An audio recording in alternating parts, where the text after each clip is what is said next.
بسم اللہ الرحمن الرحیم۔ حضور اکرم صلی اللہ علیہ وآلہ وسلم نے ارشاد فرمایا، جو بھی مسلمان صبح 3 مرتبہ یہ کلمات کہے تو یقیناً اللہ تعالیٰ قیامت کے دن اس کو خوش فرما دے گا۔ رضیت باللہ ربا وبالاسلام دینا وبمحمد نبیا۔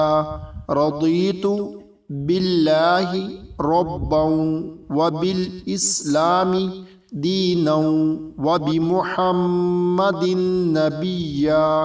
میں اللہ تعالیٰ کے رب، اسلام کے دین اور محمد صلی اللہ علیہ وآلہ وسلم کے پیغمبر ہونے پر راضی ہو گیا۔